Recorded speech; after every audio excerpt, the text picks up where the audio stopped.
Hello, ഇന്നൊരു അടിപൊളി ടേസ്റ്റിലുള്ള ചെമ്മീനച്ചാറിൻ്റെ recipe ആയിട്ടാണ് വന്നിട്ടുള്ളത്. അപ്പോൾ ഇനി ചെറിയ ചെമ്മീനൊക്കെ കിട്ടുന്ന സമയത്ത് ഈ രീതിയിൽ അച്ചാറിട്ട് നോക്കുക.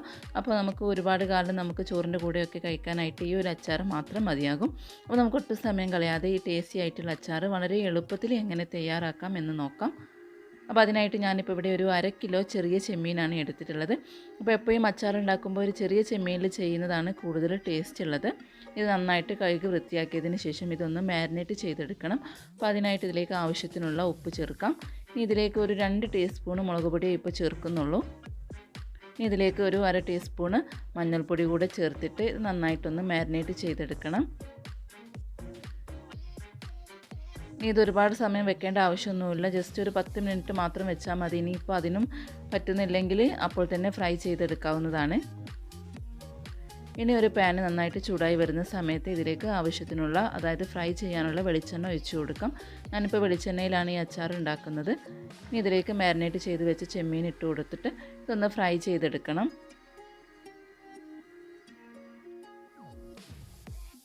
ചെമ്മീൻ ഒന്ന് ചൂടായി വരുന്ന സമയത്ത് ഇതിൽ നിന്ന് നന്നായിട്ട് വെള്ളം ഇറങ്ങും. ആ വെള്ളം ഒന്ന് വറ്റി വരുന്നതാണ് ഇതിൻ്റെ ഒരു കണക്ക്.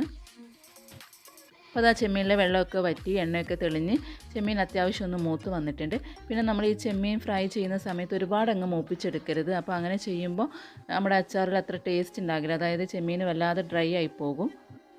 അപ്പോൾ ഇത് അത്യാവശ്യം ഫ്രൈ ആയി വന്നിട്ടുണ്ട്. ഞാനിപ്പോൾ ഈ രീതിയിലാണ് ഫ്രൈ ചെയ്തെടുക്കുന്നത്. ഇനി നമുക്കിത് എണ്ണയിൽ നിന്നും മാറ്റാം.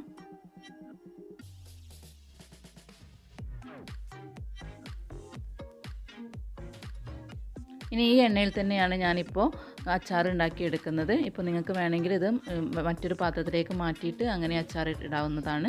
ഇനി ഇതിലേക്ക് 1 ടീസ്പൂൺ കടുക് ഇട്ട് കൊടുക്കാം. കടുകൊന്ന് പൊട്ടി വരുന്ന സമയത്ത് ഇതിലേക്ക് ഒരു 3/4 ടീസ്പൂൺ ഉലുവ ഇട്ട് കൊടുക്കുന്നുണ്ട്. ഉലുവ ഈ സമയത്ത് ചേർക്കുന്നില്ലെങ്കിൽ അവസാനം ഉലുവാപ്പൊടി ചേർത്ത് കൊടുത്താലും മതി. ഇത് രണ്ടും ഒന്ന് മൂത്ത് വന്ന സമയത്ത് ഞാനിതിലേക്ക് ഒരു വലിയ കഷ്ണം ഇഞ്ചി ചെറുതായിട്ട് അരിഞ്ഞതാണ് ഇട്ട് കൊടുക്കുന്നത്. ഇതിൻ്റെ കൂടെ തന്നെ ഒരു 2 കുടം വെളുത്തുള്ളിയും ഇട്ട് കൊടുക്കുന്നുണ്ട്. ഇത് വലുതായത് കൊണ്ടാണ് ഞാനിപ്പോൾ ഇത് മുറിച്ചെടുത്തിട്ടുള്ളത്. ഇതിൻ്റെ കൂടെ തന്നെ ഒരു 3 പച്ചമുളക് അരിഞ്ഞത് ഇട്ട് കൊടുക്കുന്നുണ്ട്. ഒരു 2 തണ്ട് കറിവേപ്പിലയും ഇട്ട് കൊടുക്കാം. ഇനി ഇതെല്ലാം ഒന്ന് വഴറ്റിയെടുക്കണം.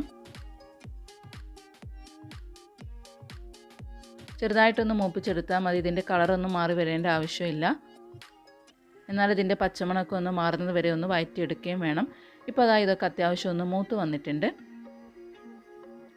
ഈ സമയത്ത് നമുക്കിതിലേക്ക് ആവശ്യത്തിനുള്ള മുളക് പൊടി ചേർക്കാം. അപ്പോൾ ഞാനിപ്പോൾ ഇതിലേക്ക് ഒരു 2.5 ടേബിൾ സ്പൂൺ മുളക് പൊടിയാണ് ചേർക്കുന്നത്. അപ്പോൾ നിങ്ങളുടെ കയ്യിൽ കാശ്മീരി മുളക് പൊടി ഉണ്ടെങ്കിൽ അത് ചേർക്കുകയാണെങ്കിൽ നമ്മുടെ അച്ചാറിന് നല്ല കളറ് കിട്ടും. പിന്നെ ഈ പൊടി ചേർക്കുന്ന സമയത്ത് തീ നന്നായിട്ട് കുറച്ചിട്ട് വേണം ഈ എണ്ണയിലിട്ടിട്ട് മൂപ്പിച്ചെടുക്കാൻ. കരിഞ്ഞു പോയാൽ അച്ചാറിൻ്റെ ടേസ്റ്റേ മാറിപ്പോകും. ഞാനിപ്പോൾ ഇതിലേക്ക് മഞ്ഞൾപ്പൊടി ചേർക്കുന്നില്ല. നമ്മൾ ആദ്യം ചെമ്മീനിലേക്ക് മാരിനേറ്റ് ചെയ്യുന്ന സമയത്ത് മഞ്ഞൾപ്പൊടി ചേർത്തിട്ടുണ്ട്. ഇപ്പോൾ ഇതാ മസാലയൊക്കെ മൂത്ത് വന്ന സമയത്ത് നമുക്കിതിലേക്ക് ഒരു 1/2 കപ്പ് വിനാഗിരി ഒഴിച്ചു കൊടുക്കാം.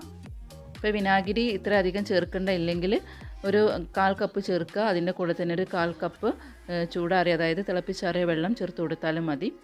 നന്നായിട്ട് ഇപ്പോൾ തിളച്ച് വന്നിട്ടുണ്ട്. ഈ സമയത്ത് ഫ്രൈ ചെയ്ത് വെച്ച് ചെമ്മീൻ ഇട്ട് കൊടുക്കാം. ഇനി ഇതിലിട്ടിട്ട് നന്നായിട്ടൊന്ന് മിക്സ് ചെയ്ത് ഒന്ന് തിളപ്പിച്ചെടുക്കണം.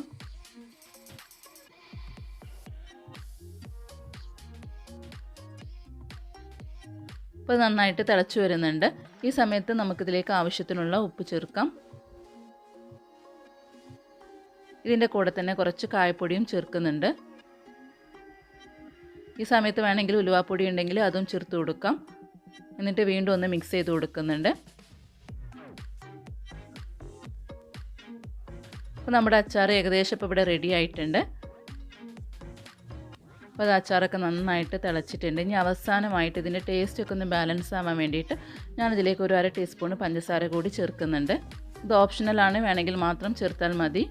എന്നിട്ട് വീണ്ടും ഒന്ന് മിക്സ് ചെയ്തിട്ട് നമുക്ക് തീ ഓഫ് ചെയ്യാം. അപ്പോൾ അതാണ് നമ്മുടെ ടേസ്റ്റി ആയിട്ടുള്ള ഈ ചെമ്മീൻ അച്ചാർ ഇപ്പോൾ ഇവിടെ റെഡി ആയിട്ടുണ്ട്. നന്നായിട്ട് ചൂടാറിയതിന് ശേഷം എയർ ടൈറ്റ് ആയിട്ടുള്ള ഒരു കുപ്പിയിലിട്ട് വെക്കുകയാണെങ്കിൽ നമുക്ക് ഒരുപാട് കാലം ഇത് ഉപയോഗിക്കാവുന്നതാണ്.